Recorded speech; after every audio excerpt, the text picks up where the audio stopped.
Assalamualaikum warahmatullahi wabarakatuh. Selamat siang Bapak Ibu sekalian anggota APRI dan juga saudara-saudara para distributor yang tercinta. Alhamdulillah kita ketemu kali ini untuk membincangkan terkait dengan masalah halal dan haramnya MLM atau penjualan langsung berjenjang, di mana ini sebenarnya suatu masalah yang sudah sangat lama ya kita dengar. Karena apa? Sampai sekarang ini masyarakat masih terus memperbincangkan bahkan mempertanyakan apakah penjualan langsung berjenjang itu halal atau haram ya. Dan memang kita menyebut penjualan langsung berjenjang karena ini sesuai dengan ketentuan undang-undang. Dan kalau di masyarakat kita mengenal dengan istilah MLM. Baik, alhamdulillah di depan kita sudah hadir seorang pakar terkait dengan masalah penjualan langsung berjenjang, yaitu Bapak Dr. Haji Muhammad Sofwan Johari, LCMAG ya. Assalamualaikum Ustaz. Waalaikumsalam warahmatullahi wabarakatuh Bapak Bayu. Alhamdulillah sehat walafiat. Sehat sampai kondisi begini kita orang sehat ya. Iya, alhamdulillah.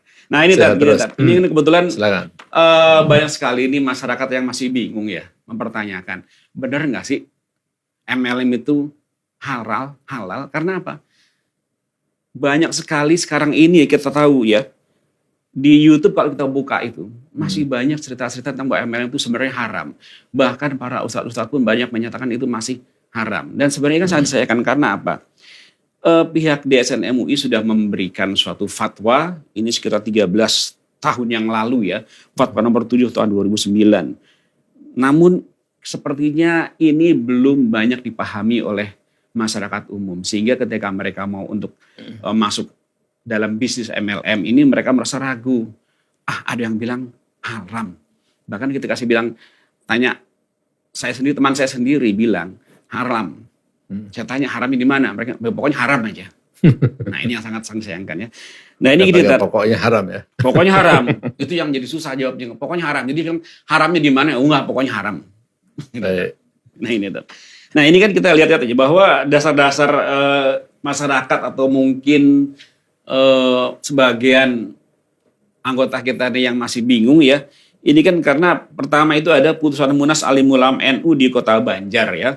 Itu tanggal 27 Februari 2019 yang disampaikan oleh pimpinan sidang yaitu Kiai Haji Asnawi Ridwan yang menyampaikan bahwa MLM itu adalah keputusannya haram.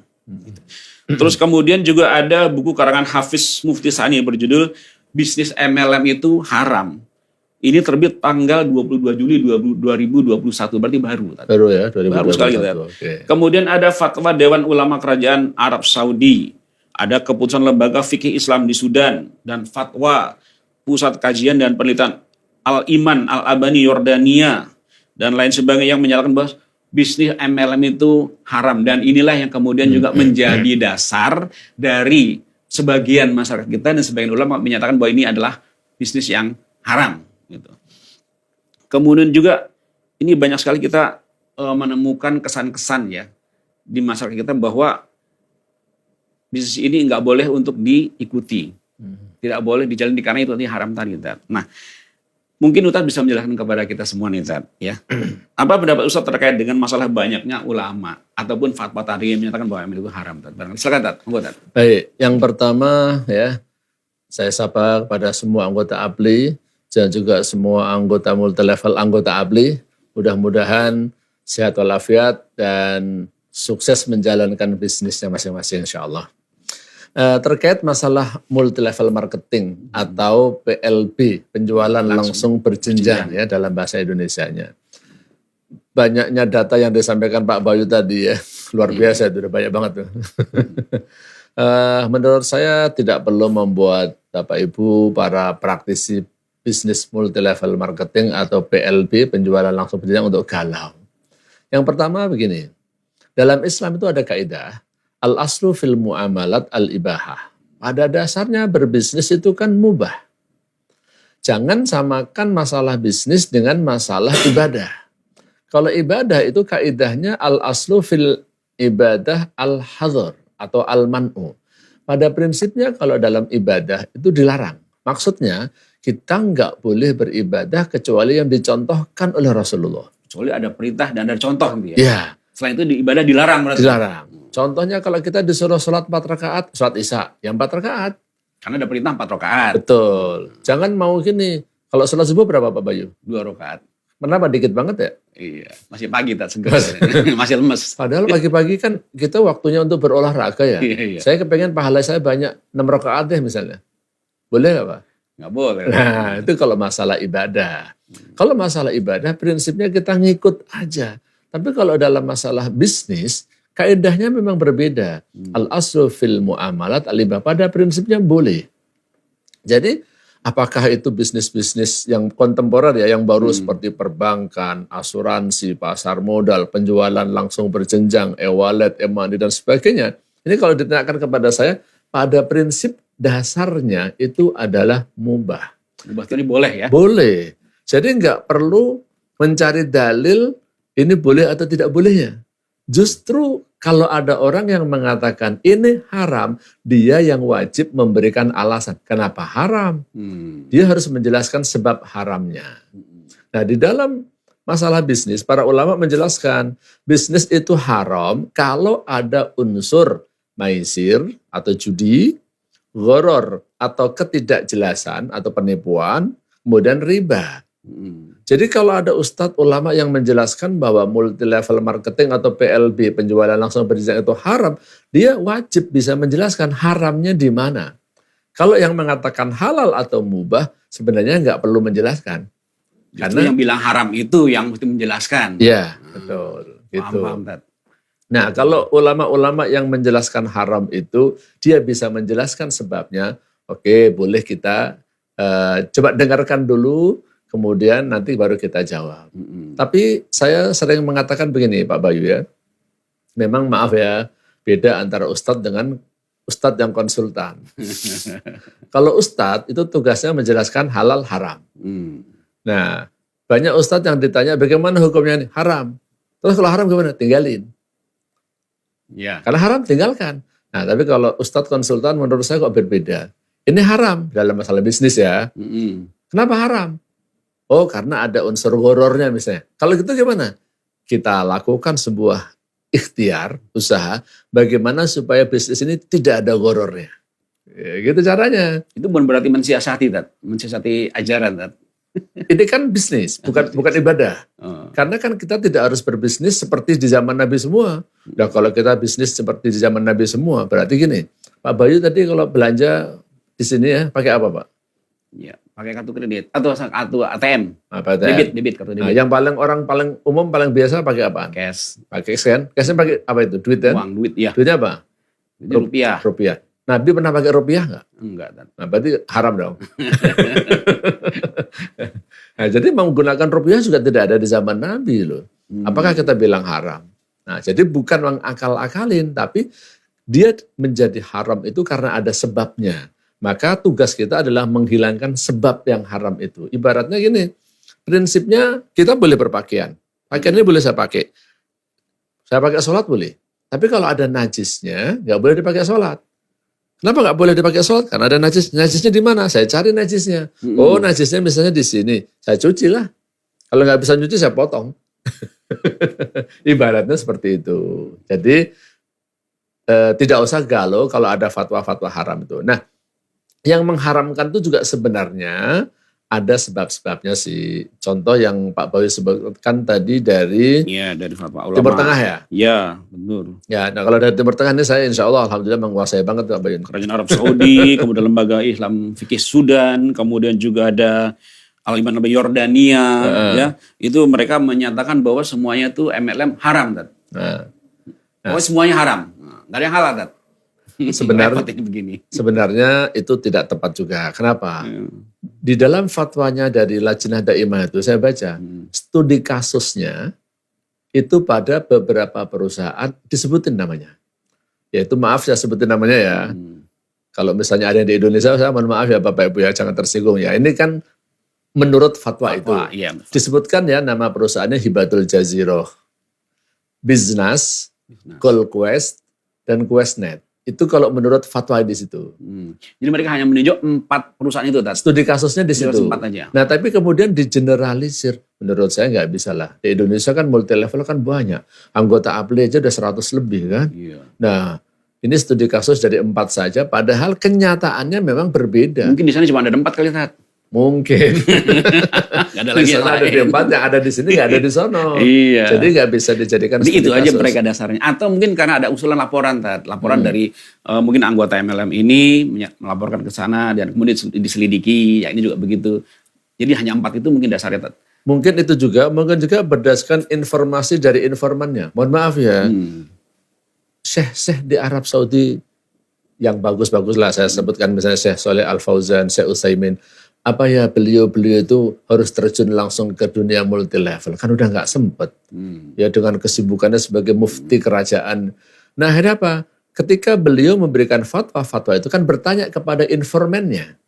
Nah informannya kan menyampaikan data berdasarkan data yang ada di negara itu. Nah negara itu, negara Arab Saudi, Sudan dan sebagainya, multi levelnya yang ada memang yang itu adanya. Sehingga ya disampaikan yang ada. Dia kan nggak sampai belajar ke Indonesia. Betul. Nggak sampai studi lapangan ke Indonesia. Ya, ini yang jadi masalah kan karena itu kan negara Islam yang memang boleh dibilang bagus lah ya, Arab Saudi, Yordania, Sudan itu kan pusat ajaran agama Islam. Ulama di sana aja menyatakan haram gitu. Kok di Indonesia yang mungkin mohon maaf ya, kelas lebih dari mereka bisa berani bilang halal. Nah ini yang mungkin ya. Betul, itu bisa jadi. Tapi jawabannya begini, itu kan dia kan pusat agama Islam dalam bidang masalah ibadah ya. Kalau dalam masalah bisnis kan dia tidak menjadi pusat.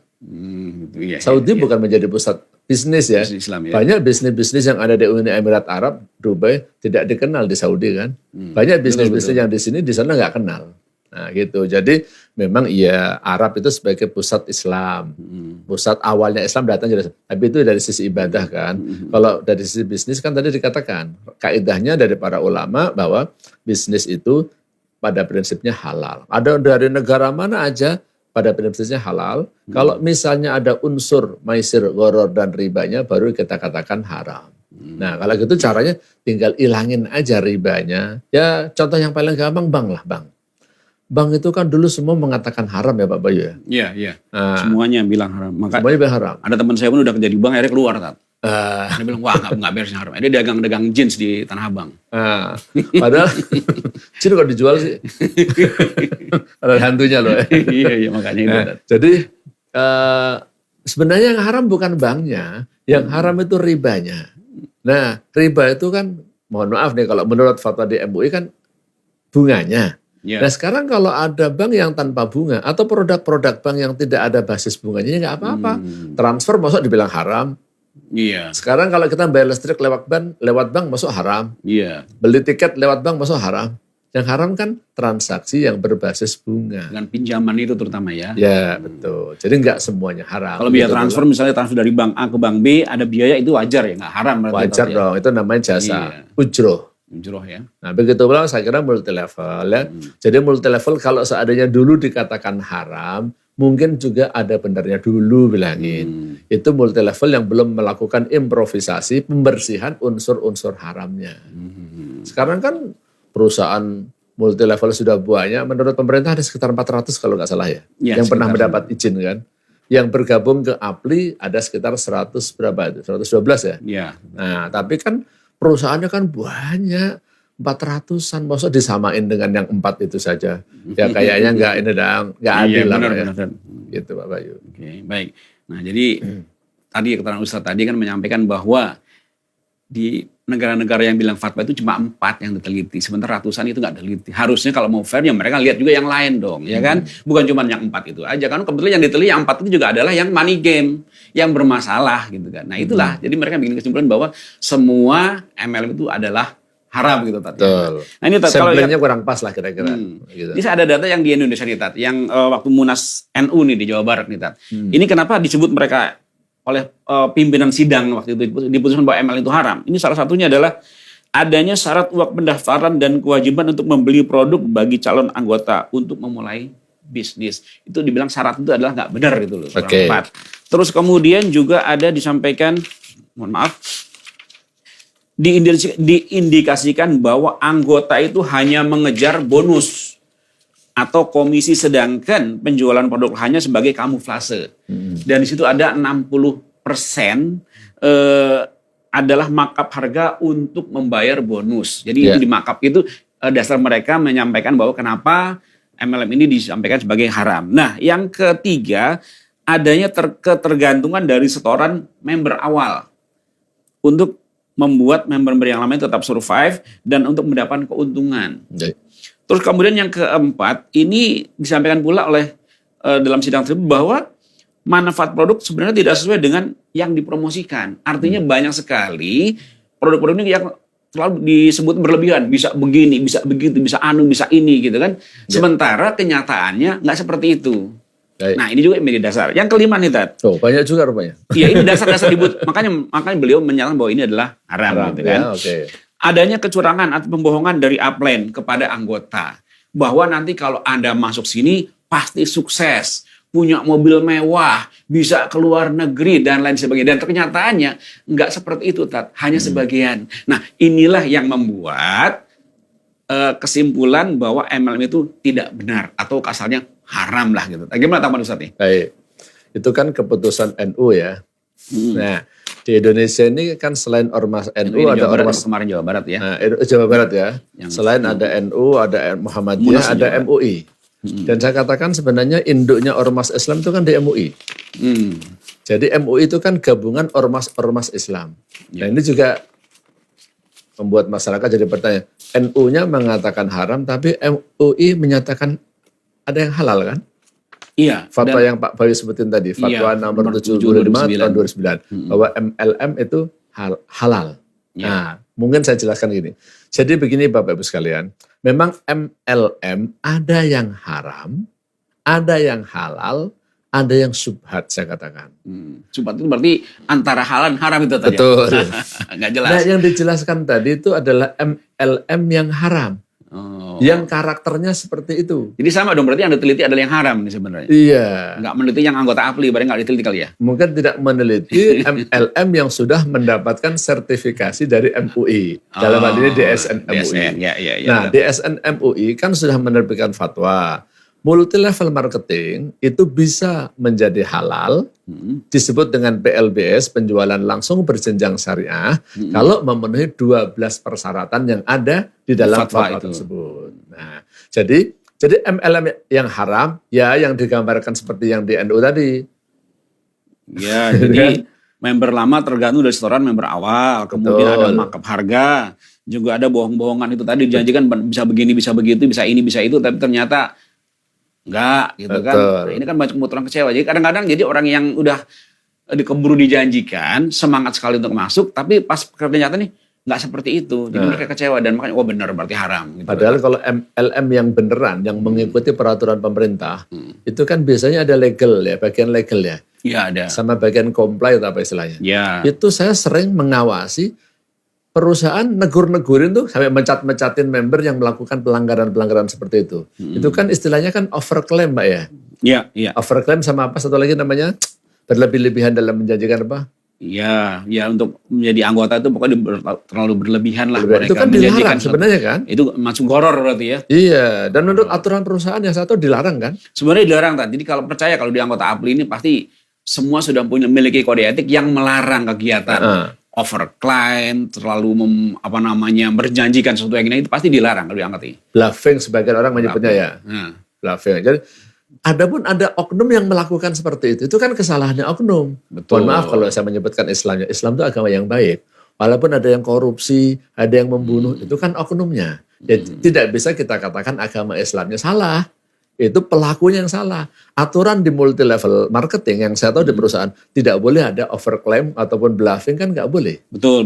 Iya kan? Betul. Nah, jadi kalau dia melakukan nggak boleh melakukan seperti itu. Nggak boleh kan? Itu kesalahan itu jangan ditimpakan kepada perusahaan atau kepada industrinya secara keseluruhan. Menurut saya Pak gitu ya. Yang masalah dibilang markup harga tadi gimana Tat?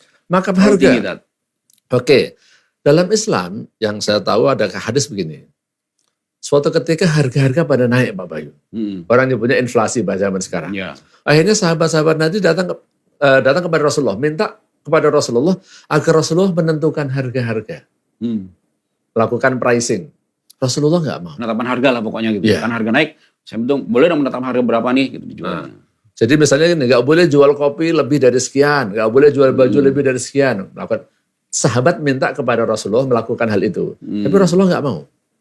Ya. Kenapa tuh, Tan? Nah, karena innallaha huwal qabidul basitur raziq, atau kama qala Rasulullah. Jawab Rasulullah, Allah lah yang menggenggam sama melepaskan. Yang membagi rezeki, yang membentangkan rezeki itu adalah Allah.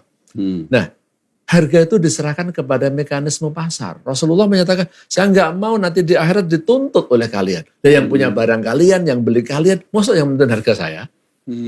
Jadi dalam Islam sebenarnya pricing itu aslinya diserahkan kepada mekanisme pasar. Paling-paling nanti para ulama menjelaskan, dalam hal-hal tertentu pemerintah boleh intervensi menentukan harga-harga barang kalau ada mudorot, kalau ada bahaya. Artinya maksud saya adalah harga itu mau mahal mau murah sebenarnya bebas aja Pak. Gak ada masalah. Dan kalau saya bandingkan ya di multi level maupun di luar multi level, itu sebenarnya naikin harga itu di multi level itu malah ada batasnya. Kalau di luar multi level nggak ada batasnya. Maaf nih, di depan kita ada kopi nih Pak ya. Iya, kopi-kopi. Nah. Boleh minum Tat? Boleh, saya minum dulu nanti saya komentar ya. Kopi ini kalau kita bicara bahan bakunya ya, kadang berapa sih Pak? Ya, kalau kita beli yang saset aja 1.500. Nah, 1.500. Di warteg 3.000 Tat. Nah, kalau kita ke kopi yang X lah, nggak usah disebut namanya. Ada yang 20.000 apa? Beda namanya Tat. Itu kopi sama kafe Tat. Beda. Jadi beda nama udah beda lagi Tat. Kayak itu es teh. Kalau jadi ice tea udah mahal Tat. Beda harganya, beda bahasa ya. Es teh cuma 3.000. Kalau udah ice tea bisa 15.000 Tat. Kalau kopi hitam 3.000. Kalau black coffee 50.000. Nah, di dalam dunia percetakan dan penerbitan saya tanya kok penerbit itu kalau jual buku tuh harganya berapa? Katanya di 4 kali lipat. Berapa cetaknya nanti dikaliin 4. Standarnya 400% itu. Berarti. Iya, itu standarnya gitu. Artinya apa? Apakah ini juga nggak disebut markup harga juga?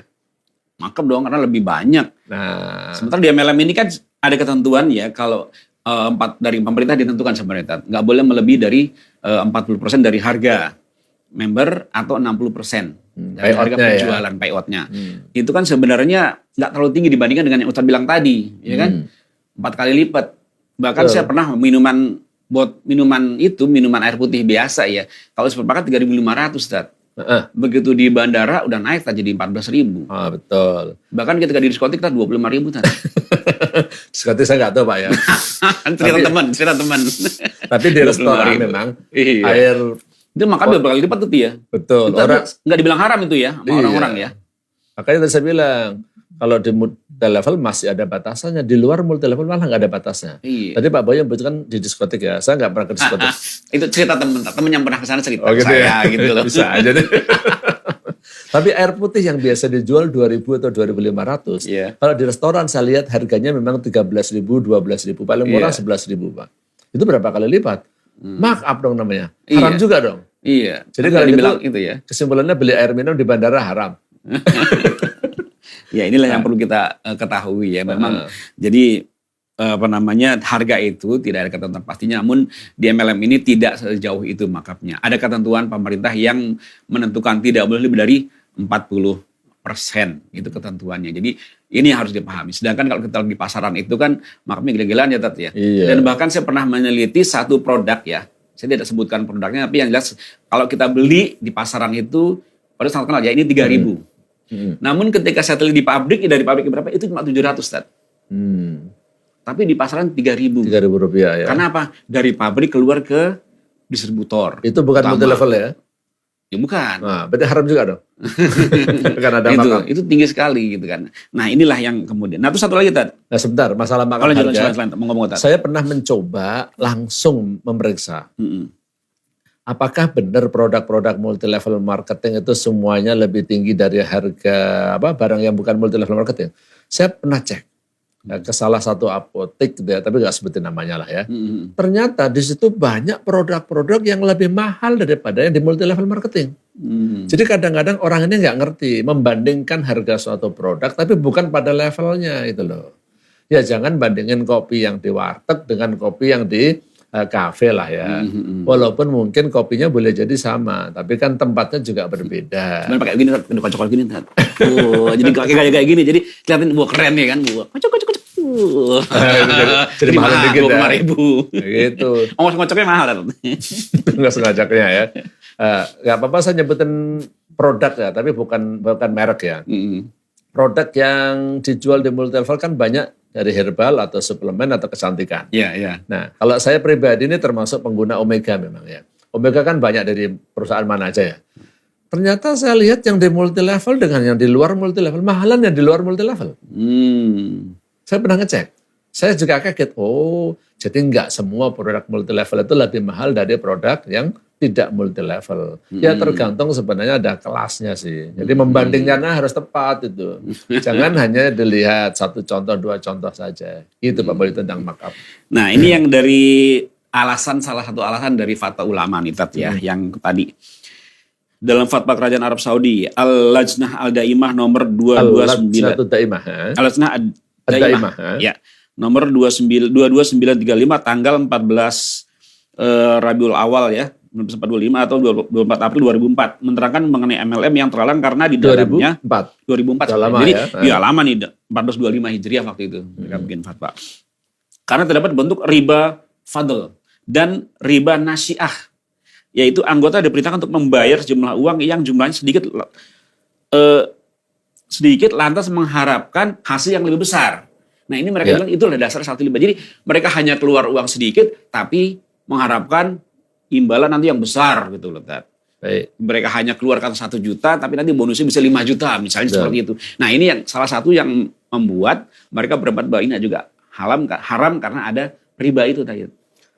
Itu mungkin Fadl sama nasiah ya. Itu mungkin dia belum tahu bahwasanya multi level yang benar itu kan tidak boleh membagikan bonus dari uang pendaftaran. Nah, itu kan money game itu bukan multi level. Yang melaksanakan seperti itu namanya money game bukan multi level. Yang namanya multi level menurut aturan pemerintah ya, belum sampai ke MUI ya, kan nggak boleh membagikan bonus dari uang pendaftaran perekrutan nggak boleh kan? Betul. Nggak ada bonus perekrutan tuh nggak ada multi level yang benar. Kalau ada yang seperti itu namanya bukan multi level, itu money game. Ya, di Apli kan semuanya dilarang kan? Iya. Tidak boleh ada pembagian bonus rekrutmen. Nah kalau orang mendaftar membayar itu dia harus ada kompensasinya, dia membayar untuk membeli starter kit atau untuk membeli produk, tidak biaya pendaftaran. Kalau ada biaya pendaftaran kemudian biaya pendaftaran dibagi-bagi, nah itulah yang nggak boleh. Nah yang dimaksud dengan riba itu yang dimaksud. Jadi kan saya bayar uang pendaftaran nih Pak misalnya 100.000, nanti saya bisa dapat 10 juta. Iya. Dari mana? Dari uang member-member yang pada gabung berikutnya. Kalau di multi level di Indonesia kan nggak boleh. Maka saya katakan itu kan fatwa yang di sono, di Indonesia nggak begitu kenyataannya. Kalau yang ada begitu, betul. itu bukan multi level yang dapat izin. Itu money game pastikan itu. Benar. Nah ini tadi pertanyaan dari para member yang sering kali saya dengar ya, dan juga ada di banyak saya juga ya.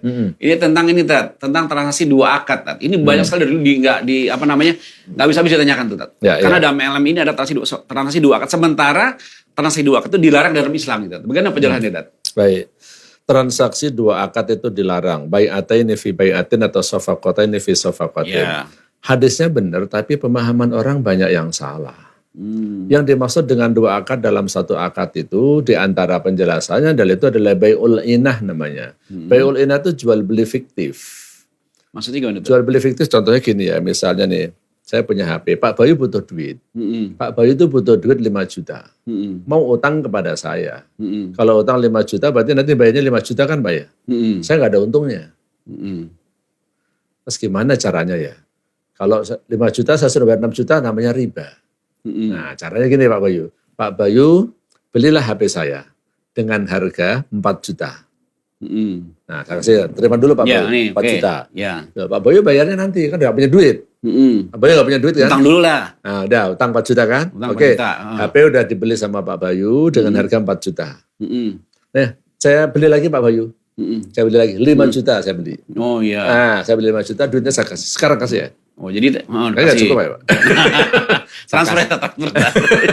Saya kasih Pak Bayu 5 juta. Sekarang Pak Bayu terima 5 juta. 5 juta. 1 juta ya. Berapa? Tadi kan saya beli 4 juta. Terus kemudian jual lagi 5 juta. Intinya nanti jual belinya dengan harga yang berbeda. Jadi Pak Bayu membeli 4 juta. Tadi kan beli 4 juta ya? 4 juta. Tapi utang. Berarti Pak Bayu utang 4 juta kan? Iya, oh benar. Ya, tapi sekarang kan 5 juta. Iya. Jadi intinya adalah jual beli fiktif. Jadi intinya adalah ngutangin sebenarnya. Paham. Jadi Pak Bayu terima duit dari saya 5 juta, tapi nanti saya suruh bayar. Iya, saya punya utang 4 juta gitu. Biar 5 juta. Oh iya. Atau iya. saya beli dengan harga 2 juta biar gampang lah ya. Saya beli 2 juta tapi cash Pak Bayu. Saya beli 2 juta tapi cash. Jadi Pak Bayu terima duit 2 juta tapi punya utang kepada saya 4 juta. Itu maksudnya. Oh gitu. Itu bayul ina. Itu diantara makna adalah 2 akad dalam 1 akad. Atau yang namanya 2 akad dalam 1 akad adalah jual beli yang nggak jelas. Misalnya nih, Pak Bayu ini saya jual HP saya. Berapa harganya? Kalau Bapak Bayu bayarnya besok 3 juta. Kalau bayarnya bulan depan 4 juta. Kalau bayar tahun depan 5 juta. Udah bawa aja. Ini nggak jelas ini. Ini nggak boleh. Sebenarnya 3 juta apa 4 juta nih, Jel? Tergantung bayarnya kapan. Itu yang dimaksud dengan bayul inah. Bukan berarti ada satu produk yang ada akadnya 2. Contohnya kalau dia multi level kan yang dituduh 1 akad membeli, ya kan? Yang kedua adalah akad menjadi istilahnya calo atau simsar atau jadi agennya perusahaan. Ya samsaroh lah misalnya. Samsaroh itu kan. Atau akad jualah. Intinya di situ ada satu akad plus. Akad yang pertama adalah ketika saya membeli ke perusahaan namanya akad jual beli. Setelah itu saya menjualkan, nanti saya dapat bonus. Pakainya akad jualah atau akad yang lainnya. Ini ada istilah namanya al-uqudul murakkabah. Ya, akad double, akad hibrid itu tidak semuanya yang dimaksud dalam hadis itu. Contoh yang saya contohin gini. Anak sekolah aja biar gampang. Pak Bayu kalau sekolah, menyekolahkan anak, pertama kali disuruh bayar beberapa uang. Ya, itu uang apa Pak? Uang pembangunan lah. Ada uang pembangunan. Uang beli baju seragam. Ada uang seragam. Ya, terus kemudian ya buku-buku lah sebenarnya. Jadi itu berapa akad tuh? Ya, 1 kan jual beli kan. Beli uang pangkal. Uang pangkal masuk jual beli? Bukan pembangunan gedung lah. Mereka bikin gedung ceritanya kan. Itu infak kan berarti kan? Berarti akad lagi, lain lagi. Terus? Ya, terus beli seragam. Seragam jual beli kan? Beli seragam, iya sama buku-buku lah. Gitu. Nah itu jual beli lagi. Itu berarti udah 2 akad tuh. Nah atau gampang lagi. Ketika saya menyekolahkan anak saya, dia harus bayar SPP di pesantren ya. Setiap bulan misalnya bayar 1.500.000. 1.500.000 ini akadnya apa ini? Iya. Ya termasuk untuk indekos, nah kalau pesantren ya. Betul. Kamar, makan. Kalau untuk kamarnya berarti kan jasa Pak. Kalau untuk makannya kan berarti jual beli. Kalau untuk pendidikannya bisa jasa, bisa infak itu. Itu berarti udah 2 akad atau 3 akad itu. 3 malah itu. Berarti haram juga gitu. Nah jadi maksud saya, pemahaman orang tentang 2 akad itu apa yang dimaksud? Itu yang salah. Hadisnya benar, tapi pemahaman orang tentang 2 akad itu yang dimaksud oleh Nabi itu apa? Nah makanya yang saya sampaikan tadi itu penjelasan dari para ulama hadis. Kalau saya melihat dari syarah ya, syarah itu ada penjelasan dari hadis itu bukan dari saya tadi. Jadi yang dimaksud adalah bayul inah atau ketika menjual harga tapi harganya nggak jelas. Bisa 3 juta, bisa 4 juta. Itu yang dimaksud 2 akad dalam 1 akad. Bukan bergabungnya antara akad A dengan akad B. Enggak begitu semuanya gitu. Naik pesawat terbang gitu kan, ada tiket, ada dapat makanan juga. Nah, gitu kan? betul. Plus asuransi. Asuransi 3 juga. akad ya. Atau di hotel ya Tat ya. Nah, betul. Kita nyewa hotel, sewa kamar, ada makan paginya nanti dapat, ada fasilitas sauna juga misalnya gitu kan. Kemana-mana dari sauna, ada spa lagi gitu. Jangan-jangan. Nah, nginepnya aja deh. Nginepnya itu berarti kan jasa, ujroh. Dapat makannya kan berarti jual beli. Berarti 2 akad juga. Nanti lama-lama haram juga deh. Pakai kolam renang lagi ntar kan? Pakai kolam renang.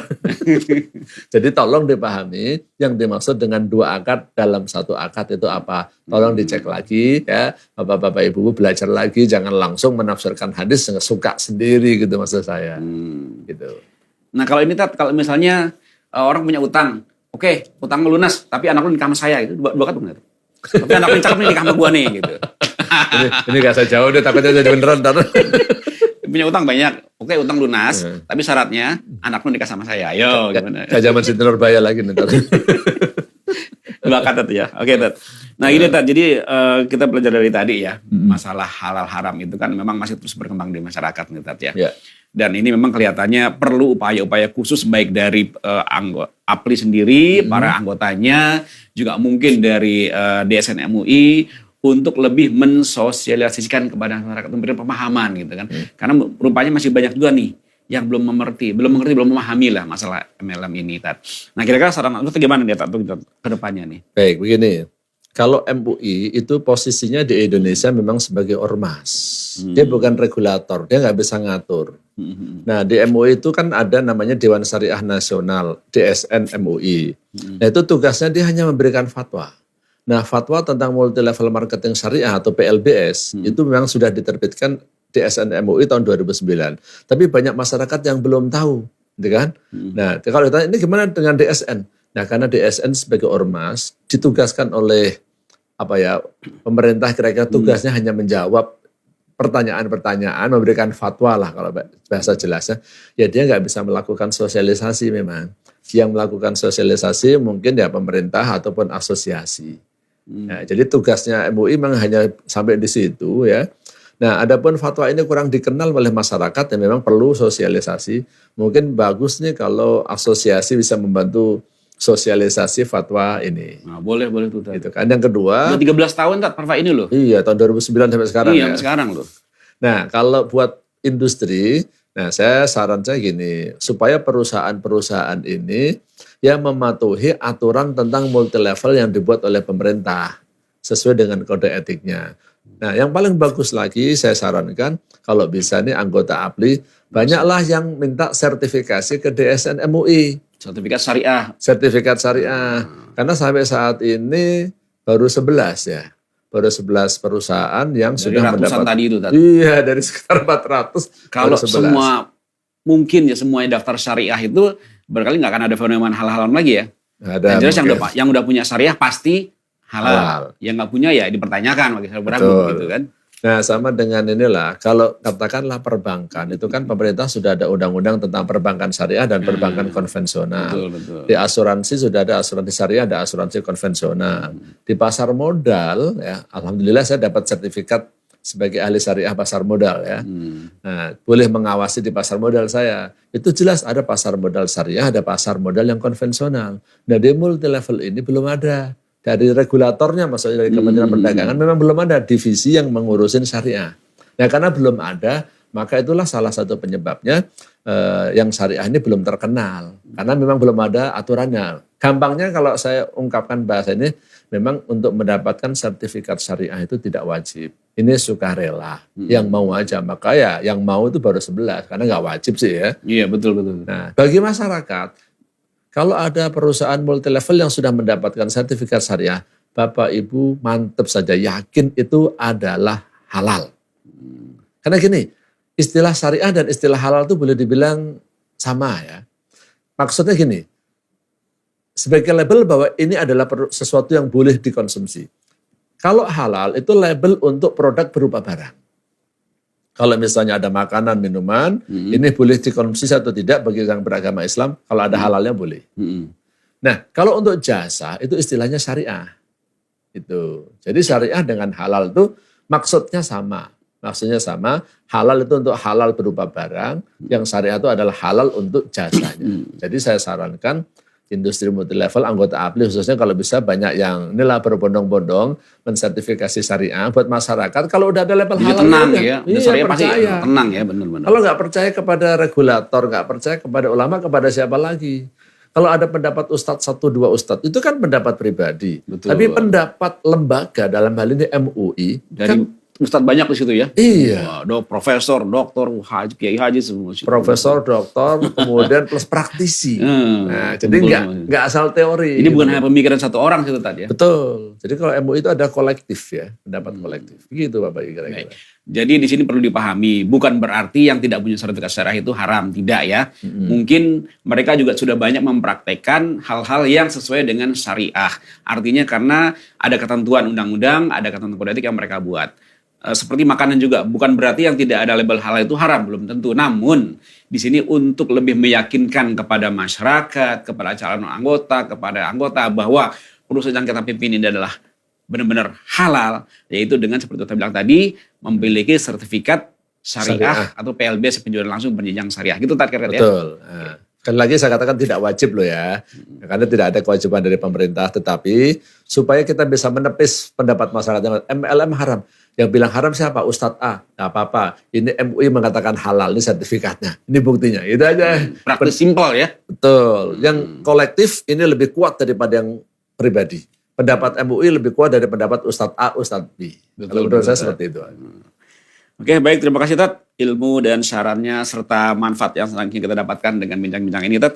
Mudah-mudahan ini menjadi bekal bagi kita untuk memberikan pemahaman kepada masyarakat, kepada anggota maupun calon anggota bahwa MLM ini sebenarnya tidak semuanya haram. Meskipun di luar sana itu masih ada yang bertindak atau berbuat sesuatu yang haram seperti money game dan lain sebagainya, mereka mengatasnamakan MLM dan ini pun pemerintah sudah menindak ya. Tapi percayalah bahwa MLM yang berjalan di anggota APLI ini insya Allah semuanya itu adalah halal ya, karena sudah teruji dari materi marketing plan-nya, teruji dari kode etiknya dan lain sebagainya, dan di APLI pun kita punya divisi untuk penegakan kode etik. Jadi kalau ada anggota-anggota yang menyalahi kode etik maka akan ditegur. Sekira demikian podcast kita kali ini, mudah-mudahan bermanfaat bagi semuanya. Terima kasih Ustaz sekali lagi atas kehadirannya. Sama-sama Pak Bayu. Assalamualaikum warahmatullahi wabarakatuh. Waalaikumsalam warahmatullahi wabarakatuh.